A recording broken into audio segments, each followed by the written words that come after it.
الحمد لله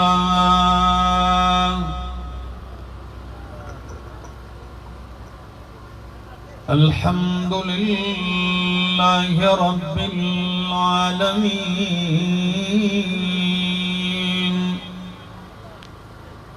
والعاقبة للمتقين والصلاة والسلام على أشرف الأنبياء وإمام المرسلين وعلى آله وأصحابه وأهل بيته أجمعين أما بعد فأعوذ بالله من الشيطان الرجيم بسم الله الرحمن الرحيم وإنه لتنزيل رب العالمين نزل به الروح الأمين على قلبك لتكون من المنذرين بلسان عربي مبين وإنه لفي زبر الأولين وقال تعالى إنا نحن نزلنا الذكر وإنا له لحافظون وقال النبي صلى الله تعالى عليه وسلم إن الله يرفع بهذا الكتاب أقواما ويزع به آخرين وقال النبي صلى الله تعالى عليه وسلم خيركم من تعلم القرآن وعلمه سبحان ربك رب العزة عما يصفون وسلام على المرسلين والحمد لله رب العالمين نہ ہو کیوں اسلام ممتاز دنیا بھر کے دینوں میں نہ ہو کیوں اسلام ممتاز دنیا بھر کے دینوں میں وہاں مذہب کتابوں میں یہاں قرآن سینوں میں کتاب خدا میں یہ تاثیر دیکھی کتاب خدا میں یہ تاثیر دیکھی بدلتی ہزاروں کی تقدیر دیکھی انتہائی قابل عزت قابل احترام ذی قدر وذی وقار علماء کرام اور جامشوروں کے اس علاقے اس کا نام کیا ہے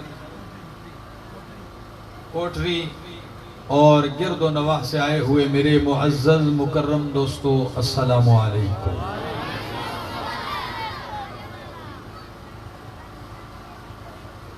کراچی سے سفر کیا اور آپ کے پاس پہنچا ہوں قرآن کریم کی محفل ہے اور مجلس ہے اور آپ لوگ سارے اللہ کی کتاب سے محبت کرنے والے قرآن سے محبت کرنے والے اور قرآن سننے کے لیے یہاں اکٹھے ہوئے ہیں جمع ہوئے ہیں میں اختصار کے ساتھ گفتگو کروں گا اور آپ کی توجہ کا طلبگار رہوں گا اللہ رب العزت نے انسانیت کی ہدایت کے لیے انسانیت کی کامیابی کے لیے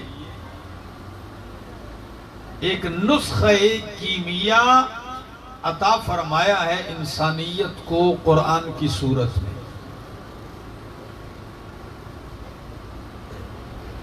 لوگ بیمار تھے سارے،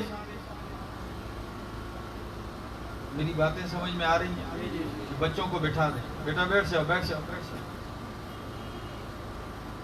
میری طرف توجہ کریں، باتیں نہیں کریں تھوڑی دیر کے لیے، ٹھیک ہے نا، تاکہ میں اپنی بات آپ کو سمجھا سکوں، کچھ کہہ سکوں۔ اتنا طویل سفر کر کے آیا ہوں، اور آپ گھروں کو جائیں تو کچھ لے کے جائیں۔ جب انسان بیمار ہوتے ہیں تو لوگ کیا کرتے ہیں؟ ان کا علاج کرتے ہیں۔ اب علاج کرتے ہیں لیکن بیمار بھی کئی طرح ہوتے ہیں۔ ایک قسم کی بیمار وہ ہوتے ہیں کہ جن کو پتا ہے کہ مجھے بیماری ہے اور مجھے ڈاکٹر کی بھی ضرورت ہے، اور وہ اس تلاش میں رہتا ہے کہ کوئی مجھے اچھا سا ڈاکٹر اور طبیب ملے کہ میں اس سے اپنا علاج کروا دوں۔ تو ایسے مریض کو ڈاکٹر بھی مل جاتا ہے اور علاج آسان بھی ہوتا ہے، اس لیے کہ اس کو بیماری کا پتہ ہے، احساس ہے کہ میں بیمار ہوں۔ اور ایک قسم کے لوگ وہ ہوتے ہیں بیمار کہ جو ہوتے تو شدید بیمار ہیں، لیکن ان کو یہ احساس نہیں ہوتا کہ میں بیمار ہوں، بلکہ احساس تو کجا کہ اگر انہیں آپ کہیں کہ بھائی صاحب آپ بیمار ہیں، آپ کو علاج کی ضرورت ہے، تو وہ معالج اور ڈاکٹر سے لڑنے کو تیار ہوتے ہیں، لیکن اپنی بیماری تسلیم کرنے کے لیے تیار نہیں ہوتے۔ تو اب ایسے بیماروں کا علاج مشکل ہوتا ہے۔ کیا ہوتا ہے؟ اس لیے کہ وہ آپ سے لڑے گا، مارے گا آپ کو کہ آپ مجھے بیمار کہتے ہیں۔ مکے کے مشرکین اور کفار وہ بھی تقریباً ایسا ہی طبقہ تھا جن کو احساس ہوتا گیا، وہ خود بخود تسلیم کرتے گئے، قرآن سے علاج کرواتے گئے۔ اور ایک طبقہ بیماروں کا وہ تھا کہ جو کہتا تھا نہیں ہم ٹھیک ہیں، ہم حق پر ہیں، ہم سچ پر ہیں، اور اپنی کمی کا ان کو کوتاہی کا اور گمراہی کا احساس تک نہیں تھا۔ اللہ نے اپنے پاک پیغمبر سے فرمایا میرا پیغمبر ایسوں کا علاج کرنا ہے، ایسے بیماروں کا علاج کرنا ہے۔ یا اللہ میں علاج کروں گا، نسخہ کیا ہے؟ فرمایا وَنُنَزِّلُ مِنَ الْقُرْآنِ مَا هُوَ شِفَاءٌ وَرَحْمَةٌ لِّلْمُؤْمِنِينَ۔ وَنُنَزِّلُ مِنَ الْقُرْآنِ، اللہ فرماتے ہیں ہم اتارتے ہیں قرآن سے ما ہوا وہ کچھ کہ جو شفا ہے، ورحمت اور رحمت ہے، للمؤمنین مومنین کے لیے۔ میرا پاک پیغمبر شفا، میں نے قرآن کو بنایا ہے، قرآن شفا ہے، اور اس دوائی کو لے کر میرا پیغمبر، میں نے معالج اور طبیب آپ کو بنایا ہے۔ اس قرآن شفا کے ذریعے سے لوگوں کا علاج کرتے جائیے۔ کوئی شرک کی بیماری میں مبتلا ہے تو توحید کی دوائی دے کر ان کا علاج کیجئے۔ کوئی کفر میں مبتلا ہے تو ایمان اور اسلام کی دوائی قرآن سے تجویز کیجئے۔ کوئی جاہلیت میں مبتلا ہے، جہالت میں، تو قرآن سے علم کے نسخے دیتے جائیے۔ کوئی بد اخلاقی میں مبتلا ہے تو قرآن سے اخلاق کے نسخے بتاتے جائیے اور ان کے اخلاق کا علاج کرتے جائیے۔ قرآن مکمل شفا بن کے آیا ہے، اور اللہ پہ پاک پیغمبر سے کہتے ہیں یا ایھا الرسول بلغ ما انزل انزل الیک من ربک، میرا پاک پیغمبر بلغ، کیا کر؟ بلغ، تبلیغ کر، پہنچا میرا پاک پیغمبر قرآن۔ کس چیز کی تبلیغ؟ ما انزل الیک من ربک، اس قرآن کی تبلیغ کر جو آپ کی طرف اتارا گیا ہے۔ وَإِن لَّمْ تَفْعَلْ فَمَا بَلَّغْتَ رِسَالَتَهُ، اگر تو نے قرآن نہیں پہنچایا میرا پاک پیغمبر تو سمجھ لیجئے تو نے رب کا پیغام نہیں پہنچایا۔ میرے مالک، جب لوگ مخاطب ایسے ہیں کہ وہ بیماری تسلیم ہی نہیں کرتے، لڑائی پہ اتر آئے ہیں، میرے قتل کا منصوبہ بنا دیا ہے، دار الندوہ میں کبھی اکٹھے ہوتے ہیں، کبھی کہاں میٹنگ ہے، کیسے راستہ روکا جائے، کس طرح ان کو منع کیا جائے۔ اللہ فرماتے ہیں میرا پاک پیغمبر واللہ یعصمک من الناس، یہ آپ کی ذمہ داری نہیں، قرآن سنانا آپ کا کام ہے اور آپ کی حفاظت کرنا میں اللہ کا کام ہے۔ واللہ یعصمک من الناس، اللہ ہی آپ کی حفاظت کرے گا لوگوں سے، اور واقعی اللہ نے حفاظت کر کے بتائی ہے۔ یقین کیجئے جام شوروں والو، جب میں ہجرت کی رات کو دیکھتا ہوں، جب مشرکین آپ کے گھر کے ارد گرد جمع ہو جاتے ہیں، سب نے فیصلہ کر لیا ہے کہ آج محمد عربی صلی اللہ علیہ وسلم کو رات کو آج نعوذ باللہ قتل کر دینا ہے، سارے گھر کا گھیراؤ کر لیتے ہیں۔ محبوب پیغمبر صلی اللہ علیہ وسلم اندھیری رات جبریل آ کے کہتے ہیں اللہ کے محبوب نکلیے، مکہ چھوڑ کے مدینہ جائیے، مکہ چھوڑ کے مدینہ چلنا ہے۔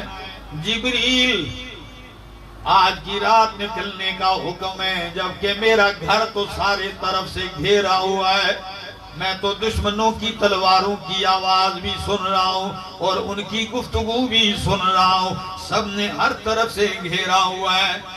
اللہ اکبر، اللہ فرماتے ہیں میرا پاک پیغمبر تو میرے قرآن کا مبلغ اور داعی ہے، تو نکلتا جا، آپ کی حفاظت کرنا میرا کام ہے۔ اور ایسے نہیں، جب نکلنے لگے تو آپ کی زبان مقدس پہ قرآن سورۃ یاسین کی یہ آیت ہے وَجَعَلْنَا مِن بَيْنِ أَيْدِيهِمْ سَدًّا وَمِن خَلْفِهِمْ سَدًّا فَأَغْشَيْنَاهُمْ فَهُمْ لَا يُبْصِرُونَ۔ یہ آیت مقدس آپ کی زبان مقدس پہ ہے، اور آپ نکلتے ہیں، ریت یوں اٹھا کے اللہ فرماتے ہیں پھینک دیجئے، مشرک آنکھیں ملتے رہ گئے، آپ ان کے سروں پہ مٹی ڈال کے نکل جاتے ہیں، انہیں پتہ تک نہیں چلتا۔ واللہ یعصمک من الناس، میرا پاک پیغمبر بلے سارا جہان اکٹھا ہو جائے، جب آپ کا محافظ اللہ ہوگا تو آپ کا کچھ بھی بگاڑ نہیں سکتے۔ شاعر کہتا ہے مدعی لاکھ برا چاہے تو کیا ہوتا ہے، مدعی لاکھ برا چاہے تو کیا ہوتا ہے، وہی ہوتا ہے جو منظور خدا ہوتا ہے، ان کے چاہنے سے کچھ بھی نہیں ہوگا۔ اللہ اکبر، امام الانبیاء چلتے ہیں، صدیق اکبر ابو بکر صدیق رضی اللہ تعالیٰ عنہ کو ساتھ لیتے ہیں۔ یقین کیجئے آج کل پورے ملک میں صدیق اکبر کی شان و عظمت و سیرت پہ گفتگو ہو رہی ہے۔ یقین کیجئے میں کہتا ہوں وہ ابو بکر صدیق تیری شان ہی نرالی ہے، آپ صدیق چلتے ہیں میرے پاک پیغمبر کے ساتھ۔ امام ابن کثیر اپنی کتاب البدایہ والنہایہ کے اندر لکھتے ہیں کہ جب اللہ کے پاک پیغمبر کے ساتھ صدیق اکبر چلتے ہیں، کبھی آگے ہوتے ہیں، کبھی پیچھے، کبھی دائیں، کبھی بائیں، اللہ کے پاک پیغمبر نے فرمایا مالک یا ابا بکر، او ابو بکر کیا ہو گیا آپ کو؟ کبھی مجھ سے آگے پیچھے دائیں بائیں ہو رہے ہیں، کیا وجہ ہے؟ فرمایا اللہ کے پاک پیغمبر جس جانب سے آپ کو خطرہ لگتا ہے مجھے محسوس ہوتا ہے، میں اسی جانب ہو جاتا ہوں کہ میں قربان ہو جاؤں لیکن میرے پیغمبر کو تکلیف نہ پہنچے۔ عجیب لوگ تھے یار، وہ کہتے تھے نا جو جان مانگو تو جان دیں گے، جو جان مانگو تو جان دیں گے، جو مال مانگو تو مال دیں گے، مگر یہ ہم سے نہ ہو سکے گا، محمد کا جاہو جلال دیں گے۔ چل رہے واللہ یعصمک من الناس، غار سور تک پہنچتے ہیں۔ کہاں تک؟ اللہ، ہم گئے تو ساتھیوں سے میں نے کہا چلتے ہیں، 14 صدیاں بعد کی بات کر رہا ہوں، آج جدید دور ہے، چلتے چلتے 1 گھنٹہ لگا نا، بیچ میں رکتے بھی گئے، پانی بھی پیتے ہیں، کوئی شربت ساتھ بوتلیں لی ہوئی وہ بھی پیتے ہیں، ہائے ہائے بیٹھتے ہیں۔ اس وقت صدیق کی عظمت سمجھ میں آئی، میں نے کہا واہ ابو بکر صدیق میرے مصطفیٰ کو کندھوں پہ اٹھا کے لے کر گئے تھے۔ معمولی ہستی نہیں، واللہ یعصمک من الناس، اللہ بچانے والا ہے۔ صدیق اکبر نبی علیہ السلام سے کہتے ہیں آپ ٹھہر جائیے، میں غار کی صفائی کر لیتا ہوں۔ اندر جاتے ہیں، پورا غار صاف کرتے ہیں، جھاڑو دے دیتے ہیں، اور جو کوئی خطرے ہوتے ہیں تو ان کی پلوں سوراخوں کو بند کر دیتے ہیں، اور جب کچھ نہیں ملتا کرتا پھاڑ پھاڑ کے اپنی چادر بھی پھاڑ کے سوراخوں میں دے دیتے ہیں۔ یہ کوئی آسان کام ہے میرے دوستو؟ محبت کی رٹ ہر آدمی نے لگائی ہے، کہ کسی نے سچ ہی کہا نا کہ محبت کی بازی وہ کرے جو محبت کی بازی کر سکے، تن کے کپڑے بیچ کے محبوب کو راضی کر سکے۔ واہ صدیق اکبر، غار کی صفائی کی، پھر بیٹھے، ذرا دیکھنا اس انداز کو، آپ بیٹھتے کیسے ہیں صدیق اکبر؟ یہ اور دوسرا پاؤں، یہ ایک پاؤں کی ایڑی سامنے سوراخ میں ایڑی رکھ دی، اور دوسری جانب نبی علیہ السلام سے کہنے لگے میری جھولی میں سر رکھیے، آرام کر لیجئے۔ تھکاوٹ تو صدیق اکبر کو بھی تھی، لیکن اپنا آرام اپنے محبوب کے آرام پہ کیا کر دیا؟ قربان کر دیا۔ فرمایا آپ آرام کر لیجئے۔ حافظ ابن حجر اسقلانی ایک عجیب بات لکھتے ہیں، جام شروع ہلو، اگر سمجھ میں آ جائے تو نام خدا لے لینا، اللہ کا نام محبت سے لے لینا۔ کہتے ہیں غار سور امام کائنات محمد رسول اللہ صلی اللہ علیہ وسلم ہے، ابو بکر صدیق کی جھولی ہے۔ کہتے ہیں صدیق کی جھولی میں مصطفیٰ کا سر اور چہرہ ایسے نظر آ رہا تھا جیسے کسی نے رحل میں قرآن رکھا ہو۔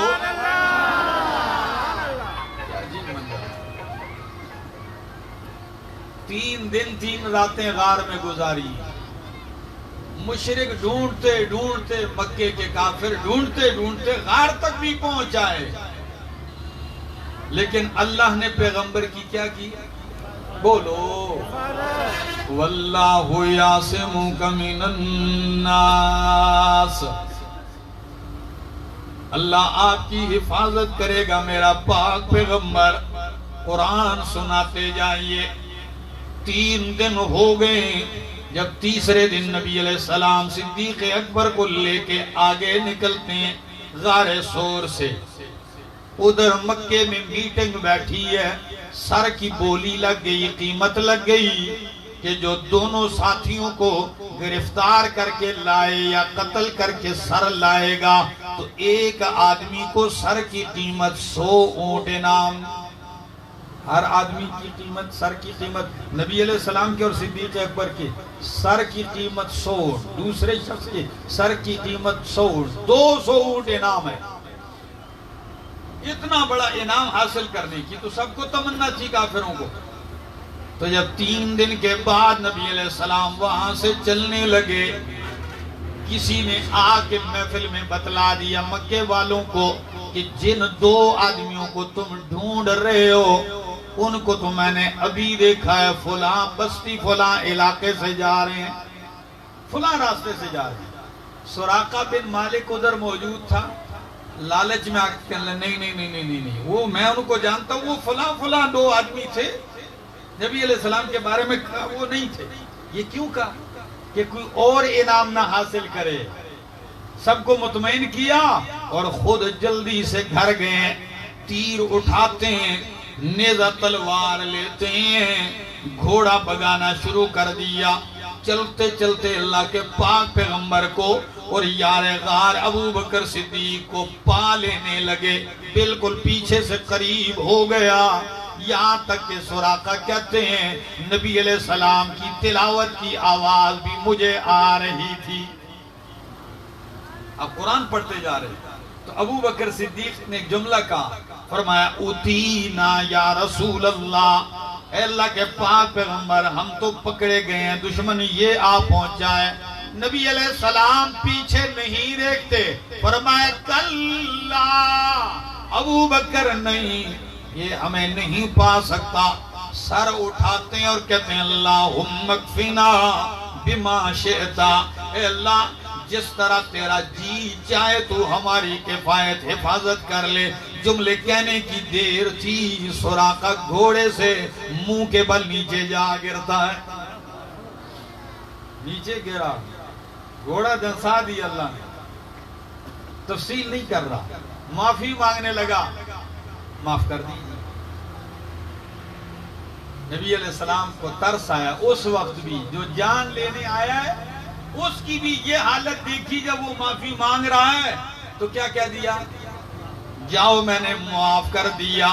جو ہی سراقہ آزاد ہوا، تیر نکالا اور نبی علیہ السلام کی طرف پھینک کے کہنے لگا یہ میرے ہاتھ کی نشانی رکھ لو، آپ کے راستے میں میرا غلام اونٹ بکریاں چرا رہا ہے، جتنے اونٹ تمہیں چاہیے لے لو.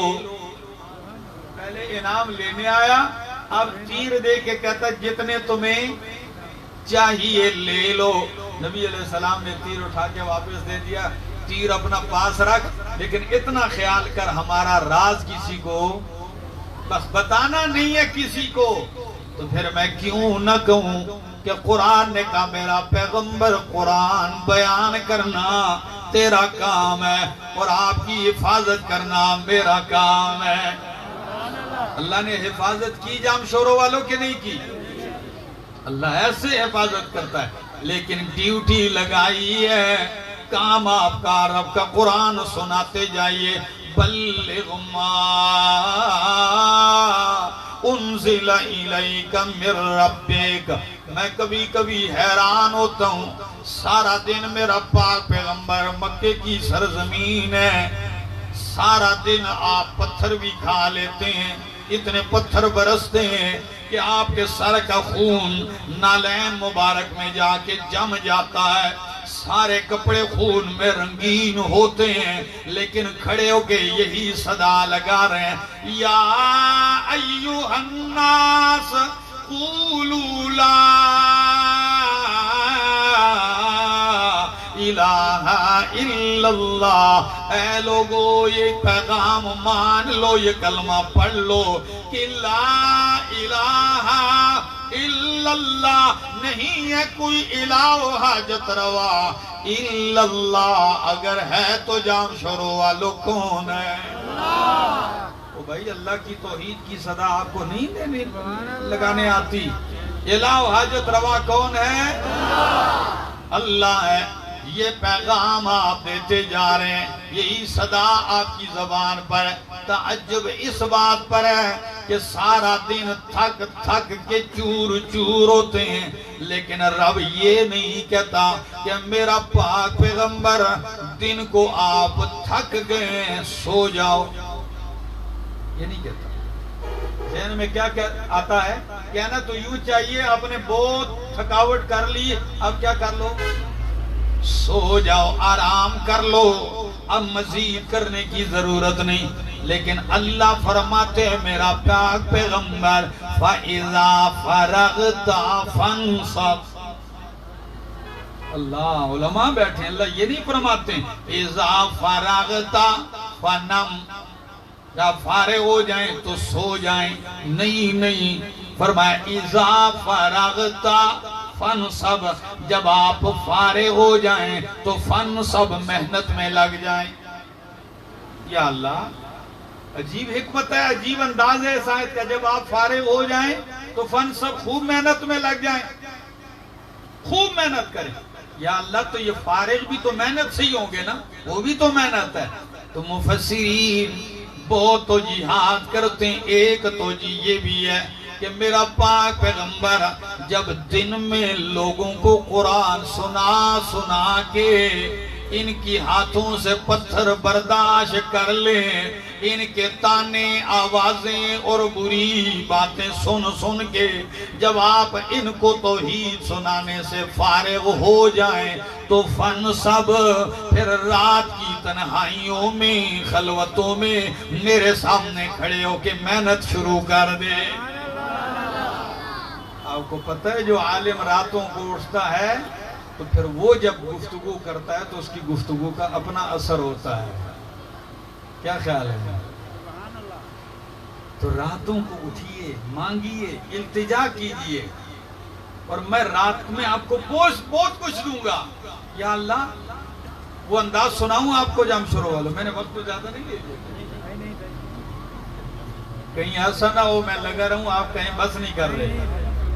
یہ جملے ذرا سن لیجئے۔ اللہ فرماتے ہیں میرا پاک پیغمبر صلی اللہ علیہ وسلم اقیم الصلاۃ لدلوک الشمس الی غسق اللیل وقرآن الفجر، ان جملوں پہ غور کرنا۔ اقیم الصلاۃ، میرا پیغمبر نماز قائم کر، لدلوک الشمس، سورج ڈھلنے سے لے کر، الی غسق اللیل، رات چھا جانے تک۔ تو سورج 12 بجے کے بعد جب 12:30 ہوتے ہیں تو سورج ڈھلنا شروع ہو جاتا ہے، تو رات چھا جانے تک ایسی نماز آپ نے دیکھی ہے جو سورج ڈھلنے سے شروع ہو رات چھا جانے تک رہے؟ میں نے تو نہیں دیکھی۔ آیت کا کیا مطلب ہے؟ اقیم الصلاۃ لدلوک الشمس الی غسق اللیل۔ مفسرین فرماتے ہیں اللہ نے اس جملے میں 4 نمازوں کا ذکر کر دیا، سورج ڈھلنے کے بعد ظہر، عصر، مغرب اور عشاء، رات چھا جانے تک۔ تو 4 نمازوں کے لیے فرمایا اقیم الصلاۃ، نماز قائم کر۔ یا اللہ، اب کون سی نماز رہ گئی ہے؟ آپ تسی بھی بولو، سو خطا سن جواب رکھا ہوئے کنا، پا پختو پوئے گئے کنا، پشتو آتی ہے کسی کو؟ پشتو والے ہیں کوئی؟ نہیں ہے۔ اچھا میرے دوستو،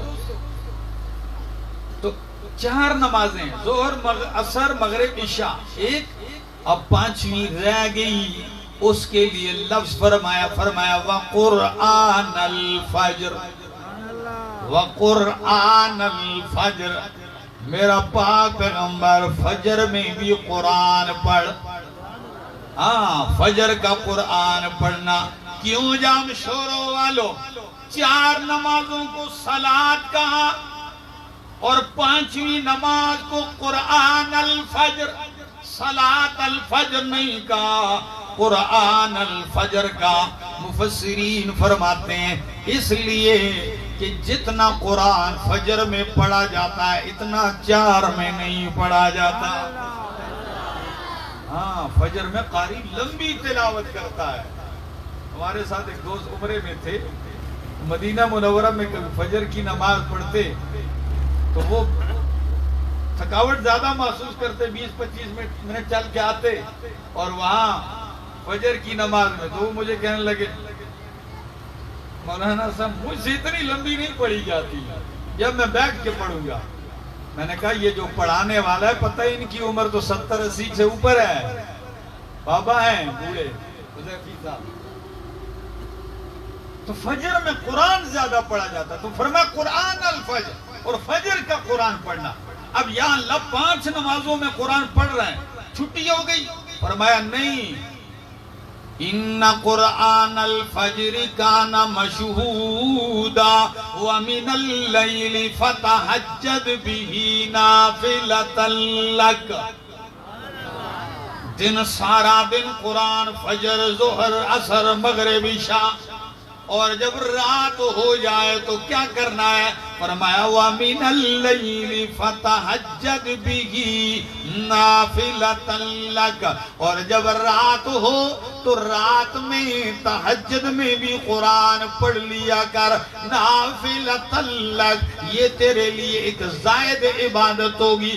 یا اللہ دن کو قرآن، رات کو اندھیرے میں قرآن پڑھوں، ملے گا کیا؟ فرمایا عَسَىٰ أَن يَبْعَثَكَ رَبُّكَ مَقَامًا مَحْمُودًا، عَسَىٰ أَن يَبْعَثَكَ رَبُّكَ مَقَامًا مَحْمُودًا، پکی بات ہے آپ کو آپ کا رب مقام محمود پہ کھڑا کر دے گا۔ اللہ اکبر، قرآن پڑھیے، آپ کو رب مقام محمود پہ فائز کر دے گا۔ جام شوروں والوں، پڑھے لکھے لوگ تو جانتے ہیں، لیکن عام لوگوں کو شاید سمجھ میں نہ آئے کہ مقام محمود کیا ہے۔ سنا دوں؟ کیا خیال ہے کہ قرآن دن رات پڑھنے سے اللہ پیغمبر سے فرماتے میرا پیغمبر مقام محمود عطا کر دوں گا۔ اللہ کے پاک پیغمبر مقام محمود کیا ہے بتلائیے تو صحیح۔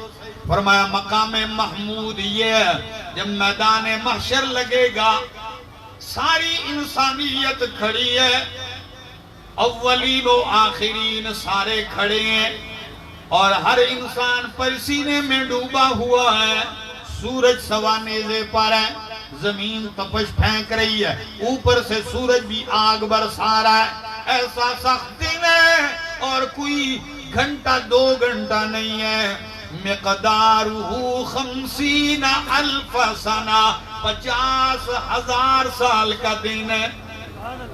کتنا؟ اب 50 گھنٹے بندہ نہیں کھڑا ہو سکتا تو 50,000 سال کھڑا ہی ہے بندہ۔ فرمایا لوگ تنگ ہو جائیں گے، آدم علیہ السلام سے جا کے کہیں گے دعا کیجئے رب کے حضور کہ یہ معاملہ ختم ہو جائے، حساب و کتاب شروع ہو، جس نے جنت جانا ہے جنت جائے، جہنم والے جہنم جائے، یہاں سے جان چھوٹ جائے، شفاعت کی ابتدا بھی ہو جائے۔ آدم علیہ السلام جواباً کہیں گے لست لہا، یہ میرا مقام نہیں ہے، کسی دوسرے کے پاس جاؤ۔ تو سارے لوگ دوسرے پیغمبر کے پاس آئیں گے، وہ بھی کہیں گے لست لہا۔ چلتے چلتے آخر میں عیسیٰ علیہ السلام کی باری آئے گی، ان سے کہیں گے، وہ کہیں گے لست لہا، یہ میرا مقام نہیں ہے۔ تمہیں بتلا دیتا ہوں، ایک شخصیت ہے جن کا نام نامی اس میں گرامی محمد ہے، ان کے پاس جائیے صلی اللہ علیہ وسلم، جائیے۔ اب ساری انسانیت، تمام انسانیت امام الانبیاء محمد الرسول اللہ صلی اللہ علیہ وسلم کے پاس آ گئے ہیں، اور کیا کہتے ہیں؟ آپ دعا کیجئے نا رب شفاعت کی ابتدا کر دے، آغاز ہو جائے، معاملات شروع ہو جائے، کھڑے کے کھڑے ہیں۔ تو اللہ کے پاک پیغمبر فرماتے ہیں لوگ تو سارے نبی تو کہہ رہے ہیں لست لہا، لیکن میرا پاک پیغمبر جواباً کہتے ہیں انا لہا۔ سب کہہ رہے ہیں لست لہا، اور نبی علیہ السلام کیا کہہ رہے ہیں؟ انا لہا، ہاں یہ مقام رب نے میرے لیے رکھا ہے۔ فَأَخِرُّ لَهُ سَاجِدًا، میں رب کے سامنے سجدے میں گر جاؤں گا۔ اللہ، ایک بات کہوں جی، بس موضوع ویسے ہی طول پکڑ گیا، پہنچ آئے ہیں ایک مشکل مرحلے کی طرف۔ اگر میں سمجھا سکا تو بہت اچھی بات، دعا گو ہوں اللہ آپ کے دماغ میں اتار دے۔ مقام محمود، محمود کا معنی وہ مقام جو ستایا گیا ہے، تعریف کیا ہوا مقام۔ تم مقام جس پہ کھڑے ہوں گے اس مقام کا نام مقام محمود ہے، اور اس پہ جو کھڑے ہونے والے ہیں ان کا نام محمد ہے۔ اللہ اکبر، عجیب جوڑ ہے۔ تو آپ فرماتے ہیں فَأَخِرُّ لَهُ سَاجِدًا، میں رب کریم کے سامنے سجدے میں گر جاؤں گا۔ فَيُلْهِمُنِي رَبِّي مَحَامِدَهُ لَمْ تَحْضُرْنِي الْآنَ، فرمایا رب مجھے اس وقت اپنی وہ تعریفیں میرے دل میں ڈالے گا، میں ان تعریفی کلمات سے رب کی اتنی حمد و ثنا کروں گا، اتنا روؤں گا کہ رب کی رحمت جوش میں آئے گی۔ اللہ فرمائیں گے ارفع رأسک یا محمد، میرا محبوب سر اٹھائیے سجدے سے، سل توتا وشفا تشفا قل تسمع، میرا پاک پیغمبر بولیے آپ کی بات سنی جائے گی، کہیے آپ کی بات مانی جائے گی، آپ سفارش کرتے جائیں میں بخشتا جاؤں گا۔ وشفا تو شفا، علماء بیٹھے ہیں، میں نے بڑا غور کیا، ایک بیان کیا اس کی تیاری کے لیے، میں نے اس پہ غور کیا ایک بات سمجھ میں آئی کہ مقام محمود اور مقام محمود کے دھولا میرے محمد صلی اللہ علیہ وسلم، ان کو بھی محمد واقعی اسی لیے کہا گیا، اور اس مقام کو مقام محمود اس لیے کہا گیا۔ جام شروع والو ایک جملہ کہنے لگاؤں، ساری کائنات، ساری کی ساری انسانیت کھڑی ہے خاموش، اور محمد اکیلا سجدے میں ہے۔ عجیب منظر نہیں ہے، تمام انسانیت کیا ہے؟ کھڑی ہے، اور محمد عربی سجدے میں ہے، یہی مقام محمود ہے۔ اللہ، کیوں؟ جو تعریف آپ نے کی اس وقت کوئی نہیں کر رہا، سارے کھڑے ہیں، سجدے میں آپ ہیں۔ تو دوسرا جملہ کہنے لگا، جب رب اعلان کر دے گا کہ میرا پیغمبر سر اٹھائیے، آپ مانگتے جائیں میں دیتا جاؤں گا، تو فَيَحْمَدُهُ أَهْلُ الْمَوْقِفِ كُلُّهُمْ، اس وقت سارے محشر میں جتنی انسانیت کھڑی ہے وہ ساری میرے محمد کی تعریف میں رب اللسان ہو جائے گی۔ یہ ہے محمد صلی اللہ علیہ وسلم۔ فرمایا قرآن پڑھیے، عَسَىٰ أَن يَبْعَثَكَ رَبُّكَ مَقَامًا مَحْمُودًا۔ تو میں بات کر رہا تھا کہ آپ مانگیے میں دیتا جاؤں گا۔ ان جملوں میں فرق سمجھ میں آ رہا ہے؟ پہلے سجدے میں گرے تو بتا دیا جتنا بھی کوئی تعریفوں کے لائق ہو جائے، سجدہ پھر بھی صرف کس کے سامنے کرنا ہے؟ اللہ کے سامنے کرنا ہے۔ ساری کائنات سے زیادہ تعریفوں والا محمد بھی اسی کے سامنے سجدہ ریز ہے صلی اللہ علیہ وسلم۔ دوسرا جملہ کہنے لگاؤں، جب سجدے سے سر اٹھوایا کہ اٹھئے میرا پیغمبر سر اٹھائیے، یہ نہیں کہا جو جی میں آئیے کرتے جائیے، نہیں، سل تعطا قل تسمع وشفا تشفا۔ رب نے بتا دیا کہ خالق اور مخلوق میں فرق ہے، عابد اور معبود میں فرق ہے، معبود اور محبوب میں فرق ہے۔ وہ فرق کیا ہے؟ فرمایا میرا محبوب تو مانگتا جا میں دیتا جاؤں گا، تجھ سے بہتر مانگنے والا کوئی نہیں، مجھ سے بہتر دینے والا کوئی نہیں۔ مانگنا تیرے ساتھ اچھا لگتا ہے اور دینا میرے ساتھ اچھا لگتا ہے، آپ مانگتے جائیں اور میں دیتا جاؤں گا۔ عَسَىٰ أَن يَبْعَثَكَ رَبُّكَ مَقَامًا مَحْمُودًا۔ تو قرآن وہ شان والی، وہ مقام والی کتاب ہے۔ اب آپ کہیں گے مقام محمود تو صرف ایک شخصیت کو ملنا تھا اور وہ تھے امام الانبیاء صلی اللہ علیہ وسلم، ہمیں کیا ملے گا قرآن سے؟ بتاؤں؟ ہمیں مقام محمود تو نہیں ملے گا، لیکن مقام محمود والے پیغمبر کی شفاعت مل جائے گی۔ ہاں، یہ کمال ہے اس کتاب کا۔ اسی لیے میں نے شروع کے اندر جب آیت پڑھی کہ یہ عام کتابوں جیسی کتاب نہیں ہے کہ ایسے لکھی ہوئی آئی اور نبی علیہ السلام کو تھما دی گئی، نہیں، فرمایا انہو لتنزیل رب العالمین، یہ رب العالمین کی طرف سے اتاری ہوئی ہے، رب العالمین کی نازل کردہ ہے۔ کس نے اتاری ہے؟ لفظ وہی بولو جو قرآن والے ہیں تاکہ میں کچھ جملے کہہ سکوں اور آپ کو لطف آ جائے۔ فرمایا انہو لتنزیل رب العالمین، قرآن بھیجنے والا رب العالمین ہے۔ اچھا، تو لانے والا کون ہے؟ نزل بہ الروح الامین، تو لانے والا ہے وہ روح الامین یعنی جبریل امین ہے۔ علی قلبک لتکون من المنذرین، میں جملے کہتا ہوں، قرآن بھیجنے والا رب العالمین، قرآن لانے والا جبریل امین، اور قرآن جن کے دل پہ اترنے والا وہ ہے رسول امین۔ فرمایا علی قلبک، آپ کے دل پر۔ اور کس لیے قرآن آیا؟ لِتَكُونَ مِنَ الْمُنذِرِينَ، تاکہ تو ڈرانے والوں میں سے ہو جائے۔ لوگوں کو شرک کے انجام سے ڈرا، لوگوں کو کفر کے انجام سے ڈرا، لوگوں کو رب کی نافرمانی کے انجام سے، رب کے عذاب سے، رب کے گرفت سے ڈرا، خبردار کرتا جا میرا پیغمبر قرآن کے ذریعے۔